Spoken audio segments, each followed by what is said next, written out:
ABP আনন্দ, এগিয়ে থাকে, এগিয়ে রাখে। ওড়িশায় দুর্ঘটনায় পড়ল Puri Surat express train. East coast rail সূত্রে খবর, ট্রেনের ধাক্কায় একটি হাতির মৃত্যু হয়।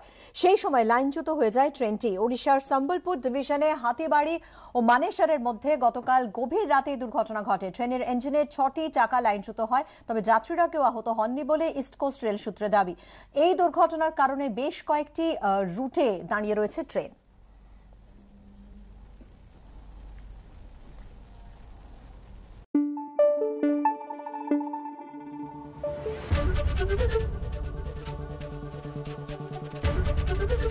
এবিপি আনন্দ, এগিয়ে থাকে, এগিয়ে রাখে। দুদিনের বঙ্গ সফর ছিল অমিত শাহর।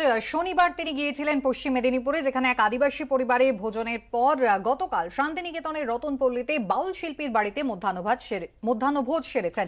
যদিও একে কটাক্ষ করেছেন অনুব্রত মণ্ডল।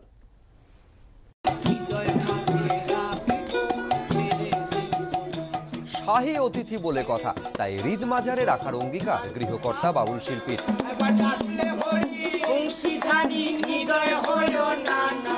গান শোনার পর বাউল বাড়িতে অতিথি আপ্যায়ন।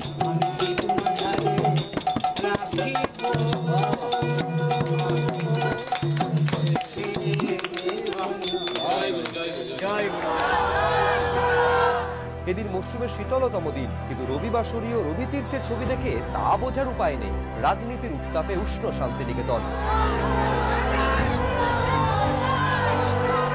সকাল থেকে শান্তিনিকেতন ঘুরলেন কেন্দ্রীয় স্বরাষ্ট্রমন্ত্রী অমিত শাহ, করলেন রোড শো।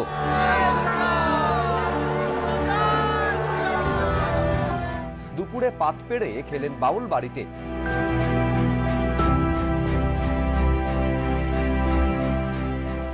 পরিবার সূত্রে খবর, 7 দিন আগে জেলার বিজেপি নেতারা জানিয়েছিলেন এই বাড়িতে মধ্যাহ্নভোজে আসবেন দেশের স্বরাষ্ট্রমন্ত্রী। 6 জনের খাওয়ার ব্যবস্থা করতে হবে। শুনে তো প্রথমে বিশ্বাসই করতে পারছিলেন না রতনপল্লীর এই বাউল পরিবার। একদিকে আনন্দ, অন্যদিকে আশঙ্কা। এত বড় মাপের অতিথির আপ্যায়নে যদি কোনো ত্রুটি থেকে যায়। অতিথি আপ্যায়নের জন্য রবিবার সকাল থেকে শিল্পীর বাড়িতে শুরু হয় তোড়জোড়।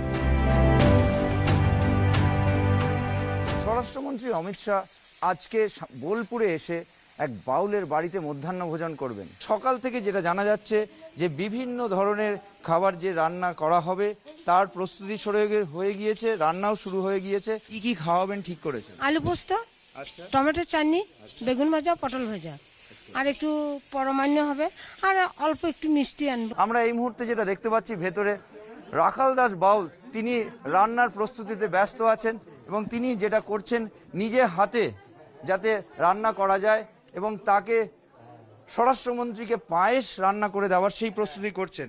খবর পেয়ে খুব খুশি হলাম যে এইরকম একটা মানুষ আমার বাড়িতে পদধূলি দেবেন।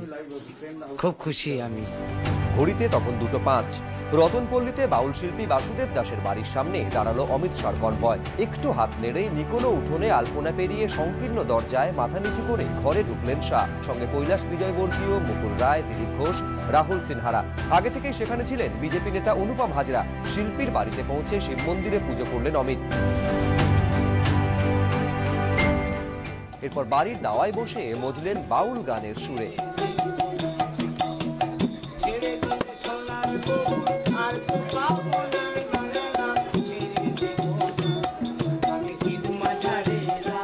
মিনিট 15 গান শোনার পর মধ্যাহ্নভোজ। লম্বা বারান্দার একদিকে মাটিতে করা হয় খাওয়ার ব্যবস্থা। কাঠের ছোট চৌকির ওপর মাটির থালায় কলা পাতায় খাওয়া দাওয়া।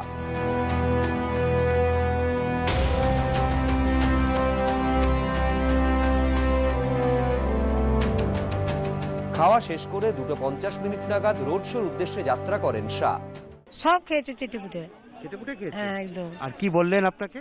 বললো খুব ভালো রান্না হয়েছে। উনি এলেন, খুবই খুশি আমরা সব পরিবারে, বাউল পরিবারে। ওনাকে গান শোনাইলাম, উনি খুব খুশি মনে সেবা নিলেন, আমাদের বাড়িতে সেবা করলেন। বাউল হিসেবে আপনার কিছু বলার সুযোগ কি পরে রাখবেন বা কিছু? হ্যাঁ, আমি রাখবো, পরে বলবো। আজকে হয়তো বলতে পারলাম না, পরে হয়তো বলবো।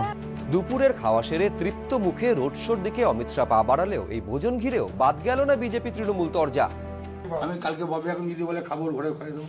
আপনি যাবেন, কাউকে পাঠাবেন? যদি আমার প্রদেশ লিডাররা কেউ আসতে চায় যে বাসুদেব দাসের বাড়িতে খাবো, খাই দেবো। কেউ খাওয়ায় ভয়ে, কেউ খাওয়ায় ভক্তিতে। আর এই ধরনের মন্তব্যের কোনো প্রতিক্রিয়া দেবার রুচি আমার নেই। কখনো ভাবতেই পারেননি যে দেশের স্বরাষ্ট্রমন্ত্রী আসবেন তার বাড়িতে তার হাতের রান্না খেতে। স্বভাবতই কি বলবেন কি করবেন এখনো যেন রেশ কাটিয়ে উঠতে পারছেন না। বঙ্গ সফরে এসে শনিবারই ফের এক আদিবাসী পরিবারে পাত পেড়ে খেয়েছেন অমিত শাহ। রবিবার খেলেন বাউল বাড়িতে। উজ্জ্বল মুখোপাধ্যায়, ঝিলম করঞ্জাই, এবিপি আনন্দ।